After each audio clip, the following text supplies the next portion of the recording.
After calling many times, I finally got through.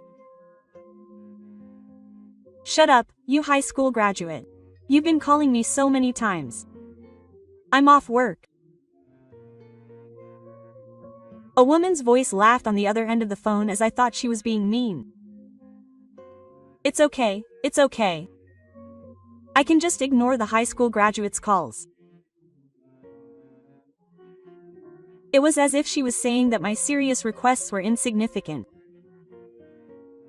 How rude. Did you know that today was the renewal date for the patent contract? There was no reply.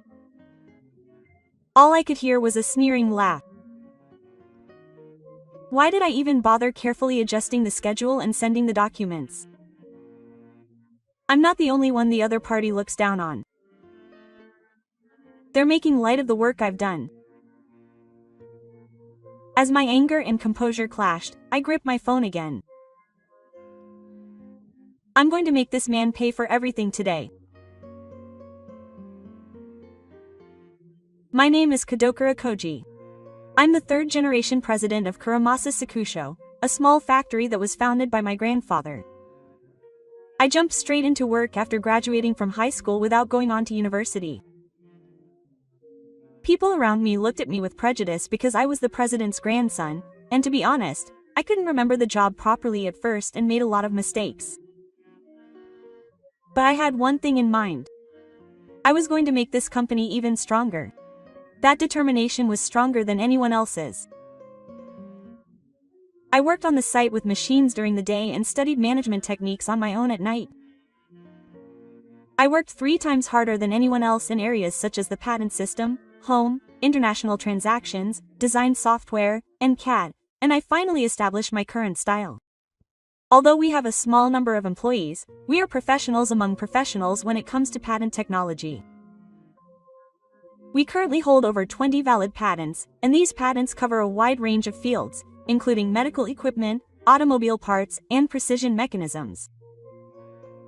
Many major companies have adopted our products, even though we are a small to medium-sized company, and we are not at all discouraged just because our clients are large corporations. On the contrary, we have gained recognition for our technology and flexibility, and our client base has expanded both domestically and internationally.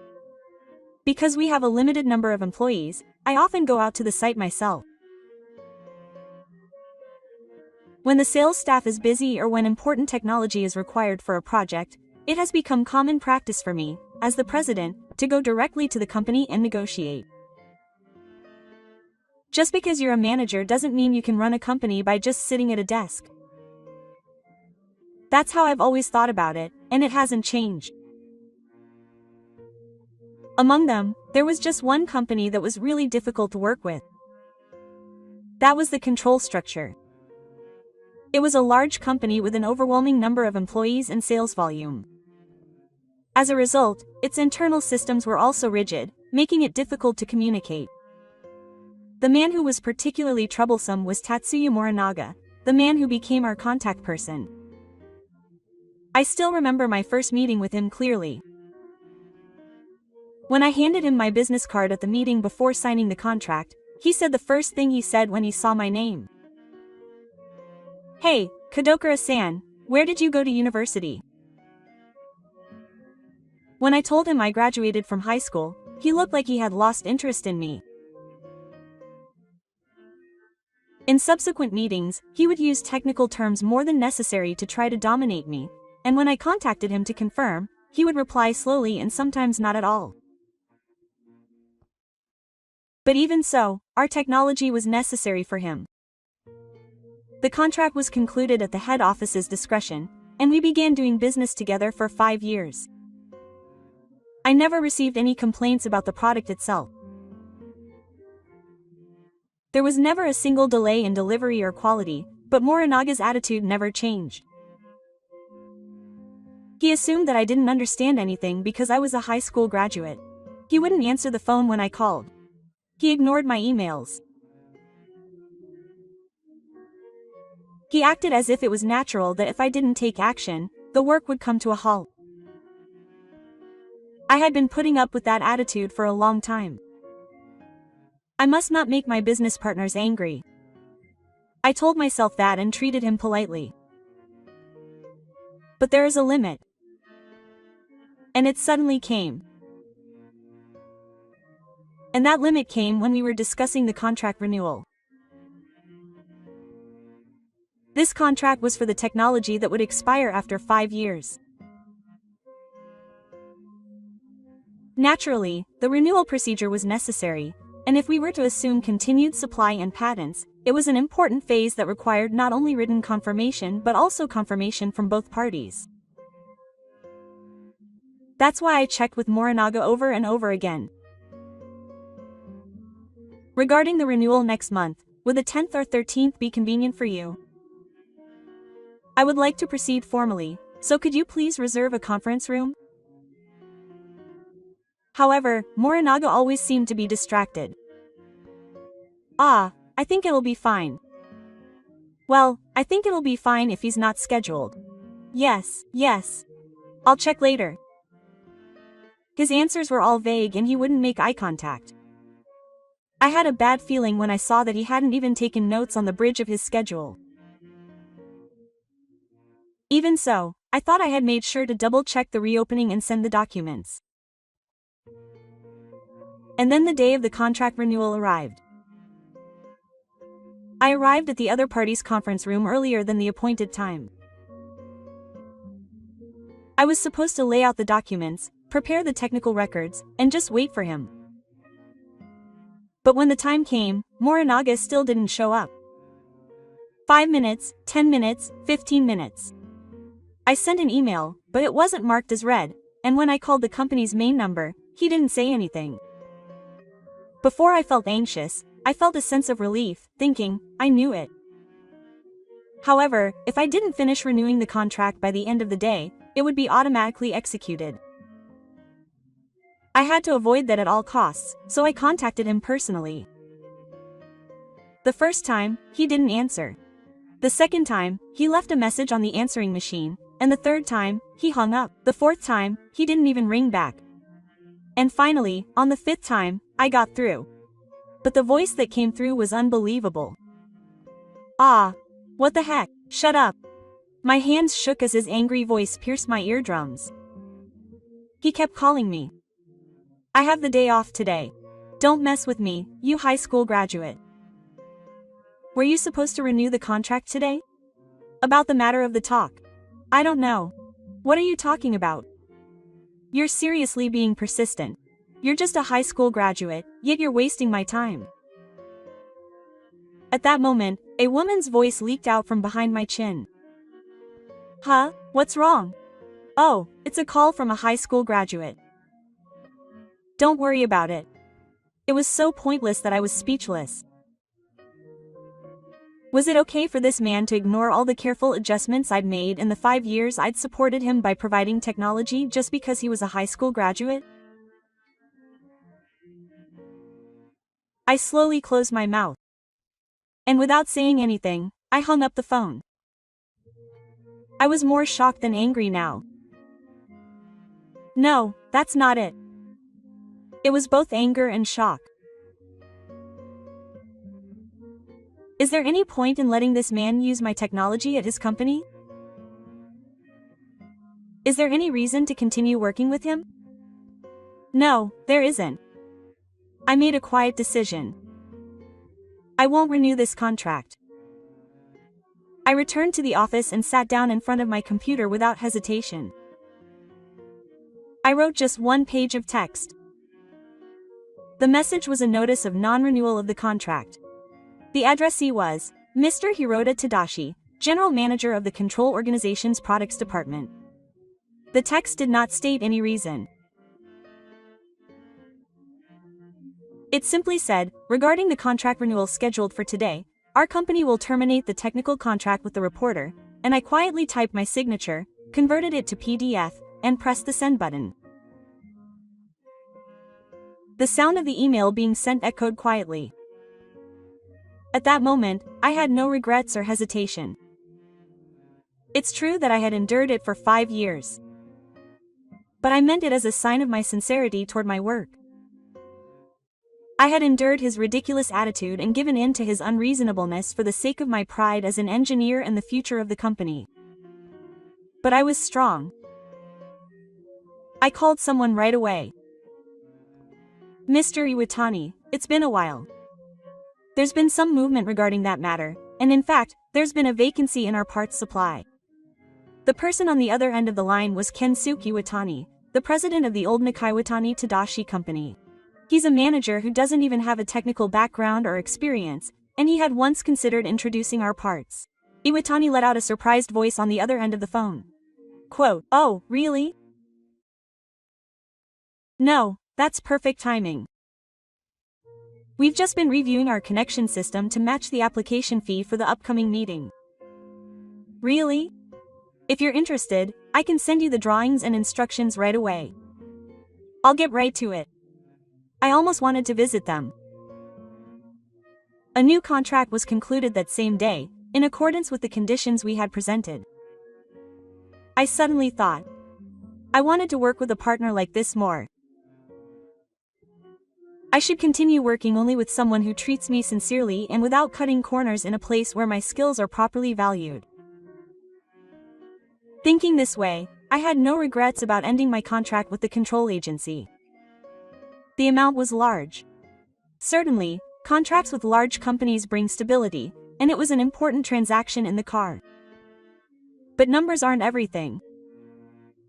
If you continue to work with someone who has no history with the other party and disregards your skills, you will not have a future. You should be bound by a great deal of trust with your partner. That was my feeling. After completing the series of procedures, I sank deep into my desk.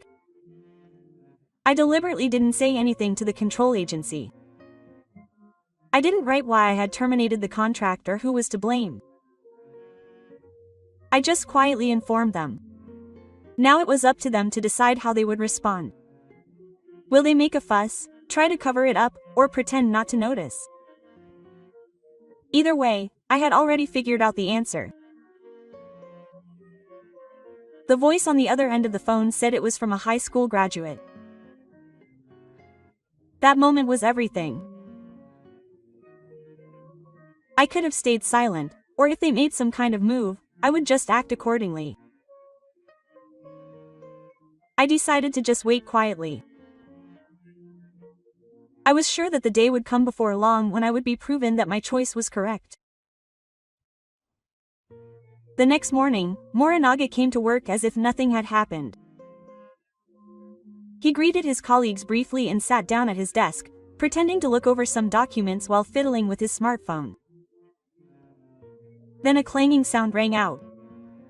"Come to the product manager's office. It's Shimiya." After finishing the call, Morinaga muttered with a somewhat elated expression. "Is that a cane? A cowardly swipe?" He walked down the hallway, shoulders swaying, and opened the door to the manager's office without knocking. At that moment, the sound of Morinaga Doi echoed through the room, and Morinaga felt a sigh of relief. "The contract with Ayakura Masasakusho has expired. What's going on?" "Huh, a contract? Wasn't the renewal talk yesterday? Even though you were in charge, I'm sure you had the dates set." "No, I didn't hear that, or rather, I honestly didn't know." "Don't mess with me. Is Mr. Kakukura terminating the contract without giving a reason?" His anger was oozing from the text of the email. "You did something other than just stand by, didn't you?" Morinaga reluctantly opened his mouth, as if he had given up.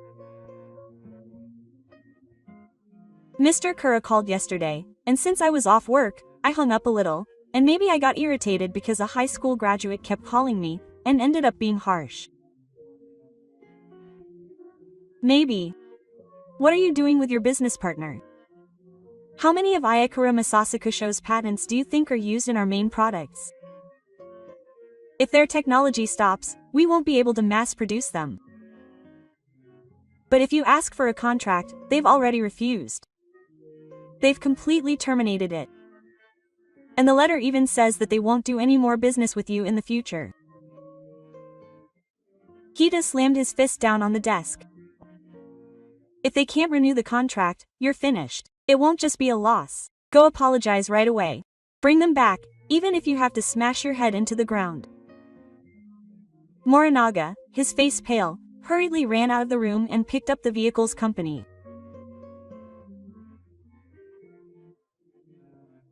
He still didn't understand why it had become such a big deal, or why a single word from a high school graduate had caused him to step on such a landmine, but even if he did, he had only one choice left. He would go to Kadokura and beg for forgiveness, even if it meant kneeling down. Morinaga pressed the accelerator hard and headed for the Kadokura factory. The sound of sudden brakes echoed in front of the Kadokura factory. When he looked up, he saw the control organization's vehicle parked carelessly.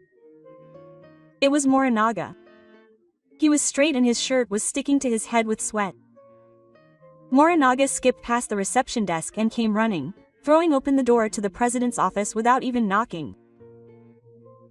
He stomped in front of my desk with his shoes on and bowed his head. I'm so sorry about yesterday's gobble. I sincerely apologize. A shouted apology echoed through the room. But my heart was quiet. There's no contract anymore. What do you want?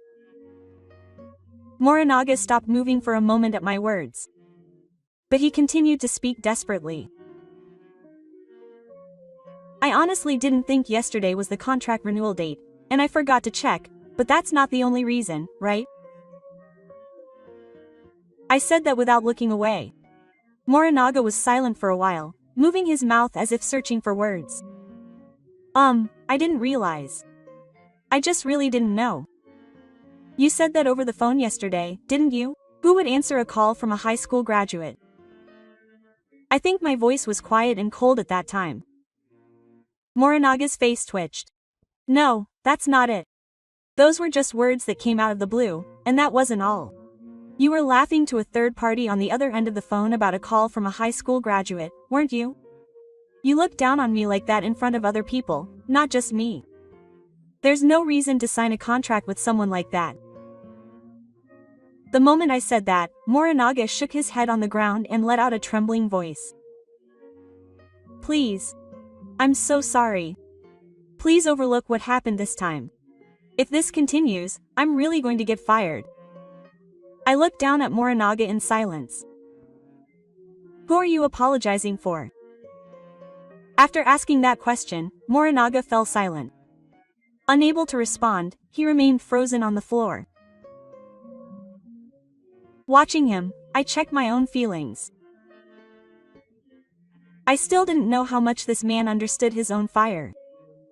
It felt wrong to just dismiss him now. On the other hand, I had no intention of forgiving him. Silence continued for a while. In that silence, I tried to discern Morinaga's attitude. What was he bowing his head for? Could he prove that it wasn't just about protecting his own course? I had no intention of answering until I saw that. Morinaga remained silent and motionless, but the next moment, he raised his voice as if clinging to me.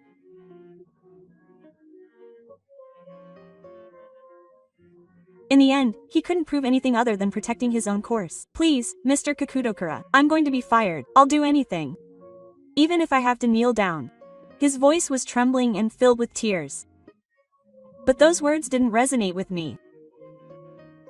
The contract ended yesterday. The deal has already ended. It's too late now. But it would be a bother to the other employees. If production stops, the workplace will be in chaos, and he desperately tries to lure Dojo, but the direction of his words is obvious. Have you already forgotten how you treated me yesterday? Morinaga reacted slightly, but looked away and didn't answer. You laughed, wondering if a high school graduate would answer the phone. It was meant as a joke, but it just slipped out of his mouth, and the lame excuse he made rang even hollower. I can't hide my true feelings. I can't work with someone who looks down on other people's efforts and positions. I'm really, really sorry. I was an idiot. Please help me. I beg you. He bowed his head repeatedly and continued to prostrate himself as if rubbing his hands together. But it was already clear. That apology. He's only doing it because his boss got mad at him. It's not a genuine apology. He doesn't even realize he's apologizing. Morinaga's body visibly twitched. When he couldn't answer, there was no need to ask him anything more. I won't work with someone I don't trust. When I told him that, I pressed the spare silver coin I had in my hand. The security staff in charge of large-scale construction immediately appeared in the president's office. Please show me around. When I said this calmly, the security guard took a step forward. Wait a minute. Please. I'm going to get fired. Morinaga desperately resisted, biting the floor with his teeth, while letting out a scream that was no longer able to be expressed. However, the security guard grabbed his arm and dragged him down the hallway. I didn't look back once as I watched the whole thing unfold. I sat down quietly in a chair and looked down at the documents for the new contract partner that were spread out on my desk. The cover read, Iwatani's official new product development plan. I picked up a pen and ticked the box. At that moment, all that remained in my heart was a slight sense of relief and a firm conviction. The next day, rumors quickly spread about what had happened to Morinaga. Apparently, the contract with the Kadokura Policy Office had been officially terminated, and the product development department of the control organization had come to a complete halt for a while. The supply of patented parts had been cut off, and the design changes had not been made in time, so all of line was at a standstill. Naturally, it was clear who was responsible for this. In the car, an interrogation was promptly conducted, and I heard that Morinaga himself admitted to the previous day's conversation and abusive language. After the meeting of the Chokai Committee, the punishment was dismissal from the Chokai Committee. It was the worst possible punishment in the industry, with no chance of reinstatement. Apparently, in the days leading up to the notification, Morinaga was summoned by Director Hiroda almost every day and yelled at in the middle of the car. How much damage do you think we've caused with just one joke? This is what it means to lose trust. He was repeatedly dismissed, and in the end, Morinaga was apparently so exhausted that he couldn't speak. Even after hearing that, my feelings were not shaken one bit. We've just been working hard. We may not have the eloquence, titles, or academic background, but I believe we've built up trust over time. Morinaga didn't have that. That's all there is to it. On the other hand, when it comes to Kadokura Masasakusho, the contract with Iwatani Tadashi has been officially decided, and the new product plan is progressing smoothly. That guy is different. He explained the situation to our engineers from the company meeting and listened seriously to their opinions. With someone like that, I can go all out and really fight. The atmosphere in the car has brightened up now, and the patent department has started working on a new project for a technology application. The voices of young craftsmen were flying around the site again today. I muttered to myself as I looked down at the scene from the conference room window. We've built up trust. It's not about academic background. I gripped my pen again and looked through a new technical book. There's still a ton of work to do. What's tested isn't what you have. It's what you do. I'll continue to fight head on. I'll just keep going straight, regardless of my age. I'll continue to fight with my technology. The voice I quietly murmured like that was deeply engraved in me, like a vow. Thank you for watching until the end. If you enjoyed it, please subscribe to the channel. See you in the next video.